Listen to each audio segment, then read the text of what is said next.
History is so important um, to any community in America It is. because the world is changing so rapidly. And what was done in each era, if it is not properly recorded, it'll be lost forever. A few weeks ago, I was in Columbia for the celebration of the 1961 March on the State Capitol, where 193 students were arrested for marching on the Capitol grounds. That whole celebration, commemoration of the 1961 March was sponsored by the City of Columbia. They did a fantastic job of putting a commemoration together that was second to none.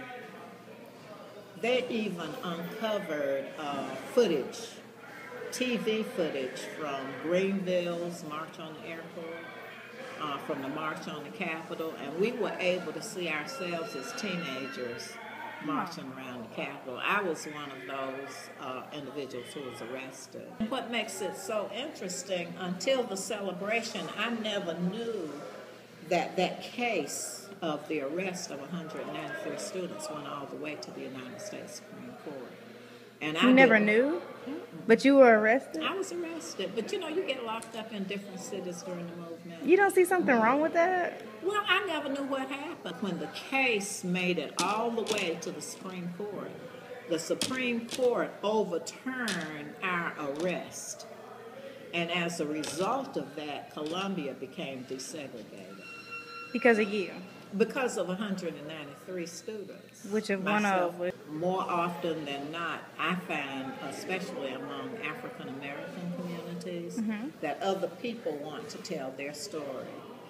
That does not happen in other cultures. If the Chinese are working on their history, it'll be They Chinese get to tell doing it. The Japanese and other Asians, India, Pakistan, they tell their own story. How dare anyone try to tell a story of the Holocaust with the Jewish people? Exactly. How dare anybody try to tell that story? Approximately 1970, which was the year before the schools in that area went into full integration. The year prior to that, there was a, if you will, some type of test integration, whereas the city schools were all white, and the county schools were all black.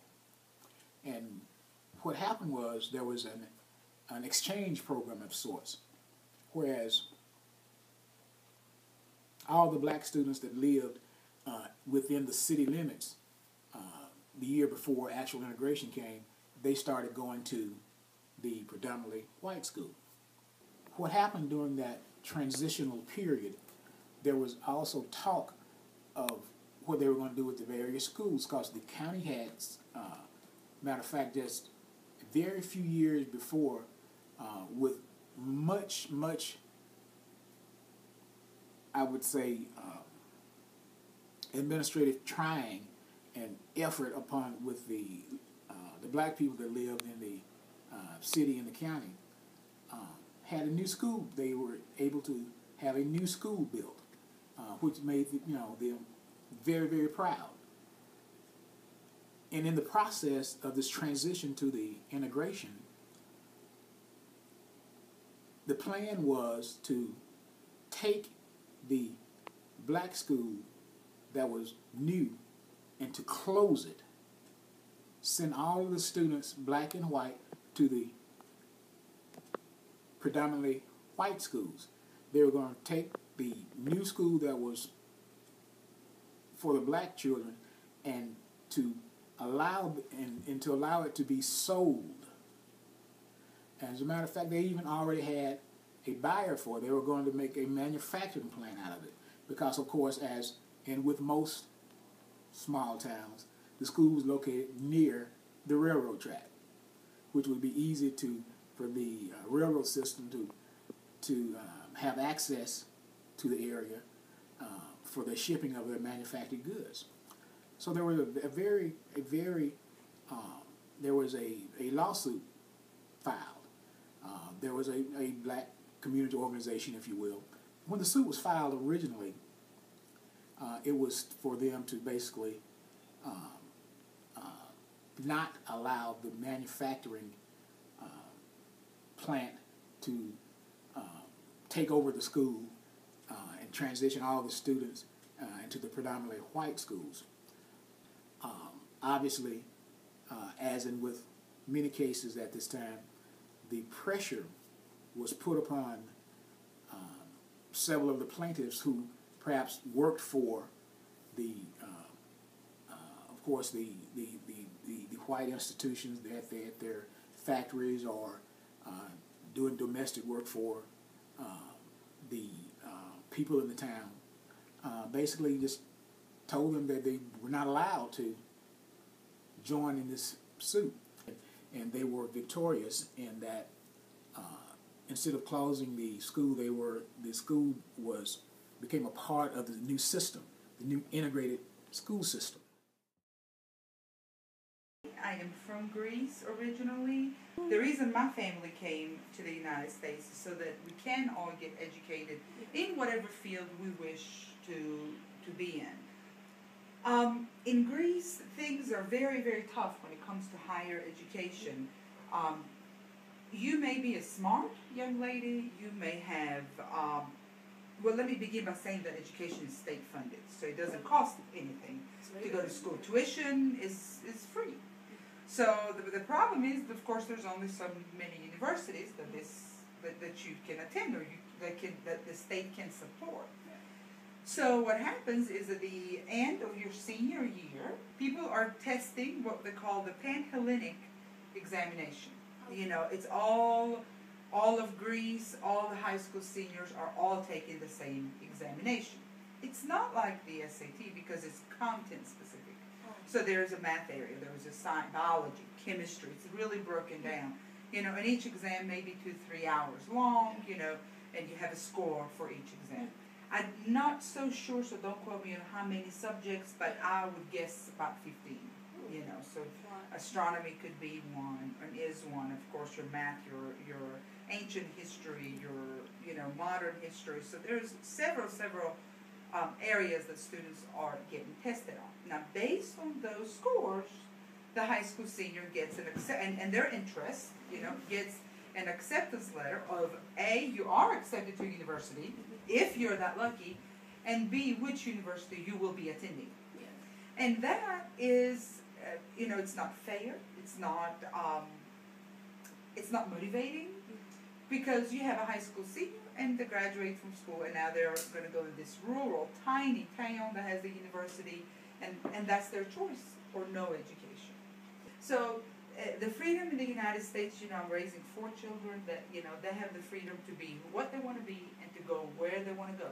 With proper preparation is truly something to be admired, cherished, respected, something that not to be taken for granted from young people your age, your younger siblings, and anybody else. July 12th of 1780, the Revolutionary War is very strong. Mrs. Bratton and her children were there on the farm. Colonel William Bratton, her husband, was away with some of the soldiers. He came home one day and he told his wife to be very careful because the British were out to kill him. And he left. But before he left the grounds, there was the black slave Watt standing over by the fence.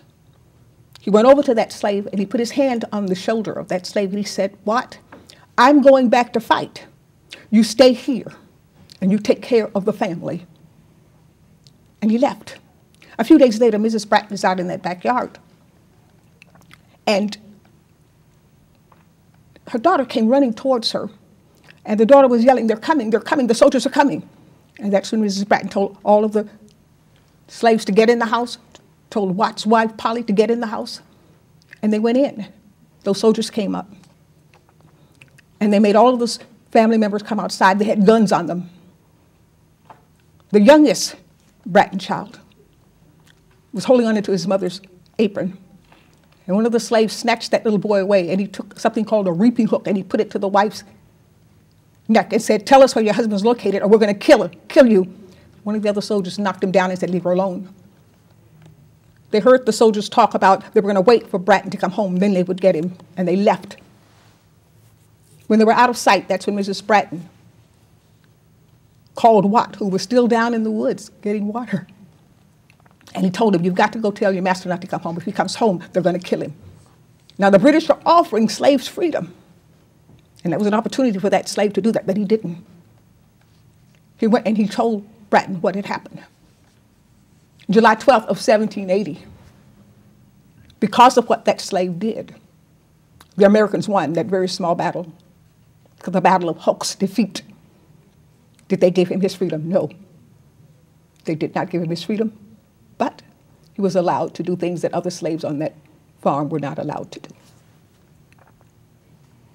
When I first started out, it was very difficult because my topic is a topic that people will say, oh, let's not talk about that old-timey stuff. The children want to know more about it because they know eventually they're going to be reading about it in their books. And if I can get that story to them and bring it to life now, when they get there, it'll mean more to them. And to be able to bring to life what you don't very much hear about of the Afro-Americans, the blacks that were there during that time, fighting in the Revolutionary War.